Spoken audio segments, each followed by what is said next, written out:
A columnist who was sacked by the Sunday Herald amid a row with Rangers is to write for the newspaper again. Angela Haggerty said last month that she had been sacked for expressing solidarity with Graham Spiers. Mr Spiers left sister paper The Herald after it apologized over a piece he wrote on sectarian singing. The journalist later stood by his column. Both departures were defended by the Herald and Times Group but criticized by the National Union of Journalists.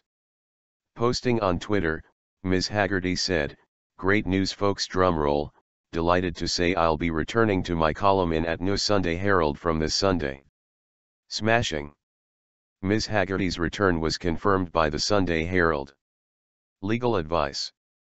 The row with Rangers related to an online opinion piece which Mr Spiers wrote for the Herald last year. The newspaper's online edition later issued an apology over the column, but the journalist stood by what he had written. Ms. Haggerty later tweeted, "I have been sacked from my Sunday Herald column after expressing solidarity with Graham Spiers." The departures were defended by Herald and Times Group editor-in-chief Magnus Llewellyn, who said Mr Spiers's column in December made a claim about an unnamed member of the six-strong board of Rangers that presented a legal issue which had to be addressed. The issue was whether we could defend in court a contentious statement, and the advice given was that we could not, he said. Finally, on clear legal advice, we were left with no option other than to apologize and seek to draw a line under the matter.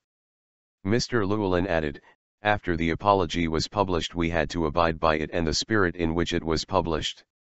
Unfortunately that apology was then undermined and we had to take appropriate action."